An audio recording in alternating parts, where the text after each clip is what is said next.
آج کا جو خطاب ہے وہ اسی تناظر میں ہے کہ ہم خالی آیت سن کے حدیث سن کے دھوکہ نہ کھائیں، یہ بھی دیکھیں کہ یہ مطلب آیا کہاں سے، تو نے جو مطلب لیا وہ صحیح ہے کہ نہیں۔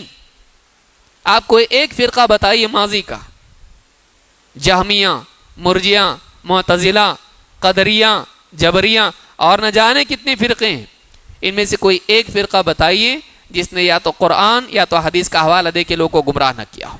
ہے کوئی فرقہ ایسا؟ ہر ایک کے پاس دلیل ہے، ہر ایک کے پاس دلیل ہے۔ آج جو صوفی ہو اللہ اللہ کر رہا ہے، ہاں آپ مت کرو ایسا، وہ بھی کیا کہہ رہے ہیں؟ قرآن میں اس کا حکم ہے، قرآن میں حکم ہے وَاذْكُرِ اسْمَ رَبِّكَ وَتَبَتَّلْ إِلَيْهِ تَبْتِيلًا۔ وَاذْكُرِ اسْمَ رَبِّكَ، اپنے رب کے نام کا ذکر کر۔ رب کا نام کیا ہے؟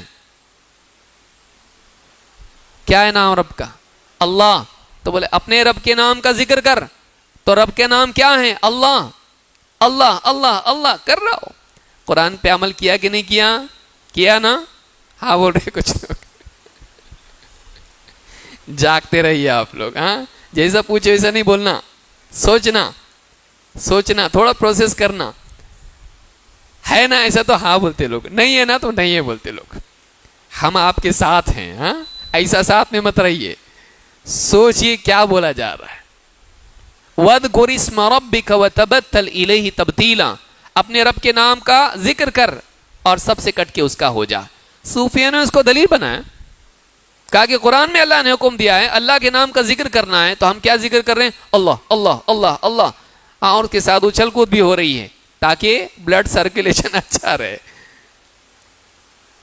تو اللہ نام کا ذکر ہم کیا کہیں گے پھر؟ آیت پہ عمل ہوا کہ نہیں ہوا؟ ہوا نا؟ نہیں، یہ پھر آیت پہ تو عمل کر رہا نا۔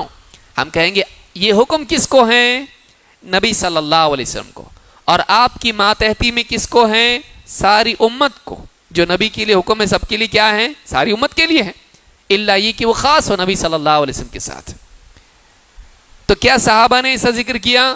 اللہ اللہ کیا؟ کیا نبی صلی اللہ علیہ وسلم نے ایسا ذکر کیا؟ جس کو حکم ہے اس نے نہیں کیا اور تو کیوں کر رہا؟ معلوم ہوا کہ یہ چیز کہیں نہ کہیں گڑبڑ ہے، سمجھنے میں ہے تیرے، کیونکہ یہ بات نبی کو نہیں سمجھی، صحابہ کو نہیں سمجھی، تجھ کو کیسے سمجھ میں آئی؟ سمجھ میں آئی بات؟ تو اگر ہم فہم چھوڑ دیں سلف کا، بہت گڑبڑ ہو جائے گی، بہت گڑبڑ ہو جائے گی۔ اور ایک دلیل دیکھیے، وَمَن لَّمْ يَحْكُم بِمَا أَنزَلَ اللَّهُ فَأُولَٰئِكَ هُمُ الْكَافِرُونَ۔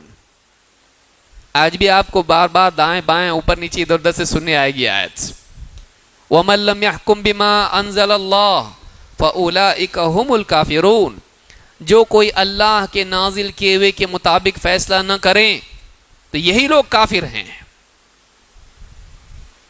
خوارج کا فرقہ جو اسلامی تاریخ کا سب سے بدترین اور پہلا فرقہ ہے، ایسا فرقہ جس کو اللہ کے نبی صلی اللہ علیہ وسلم نے کہا کہ جہنم کے کتے ہیں، یہ اتنی سخت زبان،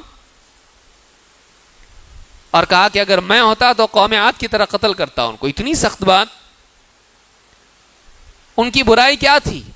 ان کے بارے میں اللہ کے نبی صلی اللہ علیہ وسلم نے فرمایا یقرؤون القرآن لا یجاوز حناجرہم، قرآن پڑھیں گے لیکن ان کے حلق کے پار قرآن نہیں جائے گا، قرأت تک معاملہ رکا رہے گا، فہم تک نہیں جائے گا، دل تک وہ بات نہیں جائے گی، سمجھیں گے نہیں، پڑھیں گے الٹا پلٹا کچھ بھی مطلب لیں گے۔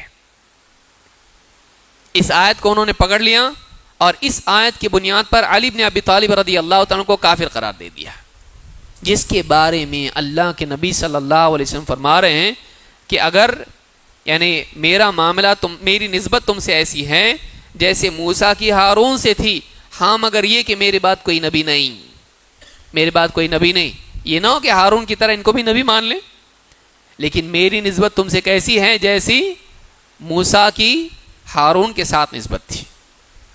ایسی شخصیت کو جس سے اللہ کے نبی صلی اللہ علیہ وسلم بے حد محبت کرتے تھے, کہا کہ یہ جھنڈا میں اس کے ہاتھ میں دوں گا جو اللہ اور اس کے رسول سے محبت کرتا ہے, اور اللہ اور اس کا رسول بھی اس سے محبت کرتے ہیں. ایسی شخصیت. لیکن خوارج نے کیا کیا, ان کو کافر قرار دے کر ان کے خلاف جنگ کی, قرآن کی آیت کی بنیاد پر. قرآن کی آیت کی بنیاد پر.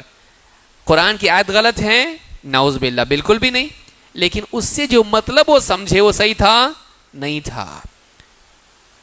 لیکن بات تو وہی ہے نا کہ جو اللہ کے نازل کیے ہوئے کے مطابق فیصلہ نہ کرے وہ کافر ہے.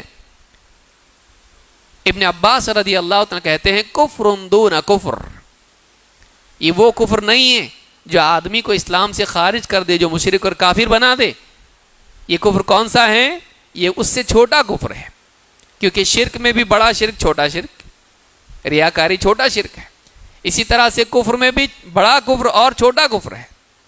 اگر کہے تو ایسا آدمی اس نے فیصلہ کیا دیا شریعت کے مطابق ہے, سارے گناہ گار کافر ہو جائیں گے. تو خوارج کا مسئلہ یہی تھا کہ ان کے اس معنی کو لینے کی وجہ سے انہوں نے تکفیر شروع کر دی سب کی, کہ ہر گناہ گار کو کافر بنا دیا, جو کہ اہل سنت والجماعت کا عقیدہ نہیں ہے.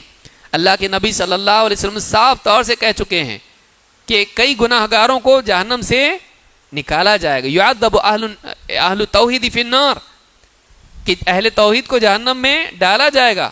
حتی یکونوا فیہا حمما, یہاں تک کہ کوئلے کی طرح جل کے کالے ہو جائیں گے. ثم تدرکہم الرحمہ فیخرجون, پھر اللہ کی رحمت انہیں پائے گی اور انہیں جہنم سے نکالا جائے گا. گناہ گار جہنم سے نکالے جائیں گے کہ نہیں؟ لیکن خوارج یہ مانتے تھے کہ وہ مخلد فی النار ہے, وہ ہمیشہ جہنم میں رہیں گے. ہم فیہا خالدون, وہ ہمیشہ جہنم میں رہیں گے. کیوں ہوا ایسا؟ اس لیے کہ انہوں نے سلف کے منہج کو, صحابہ کے منہج کو نہیں لیا. انہوں نے اپنی عقل سے کیا کیا؟ قرآن کے معنی متعین کیے. ایسا اگر کریں گے تو ہم قرآن اور سنت لے کے بھی گمراہ ہو سکتے ہیں, کیونکہ ہم سے پہلے قرآن اور حدیث لے کر بھی کچھ لوگ گمراہ ہوئے. کیوں؟ اس لیے کہ انہوں نے وہ مطلب نہیں لیا جو لینا چاہیے. السلام علیکم سامعین, ویڈیو پسند آنے پر اپنے دوستوں کے ساتھ واٹس ایپ اور سوشل میڈیا پہ شیئر کریں. ایسے ہی اور ویڈیو دیکھنے کے لیے ہمارے چینل کو ضرور سبسکرائب کریں. جزاک اللہ.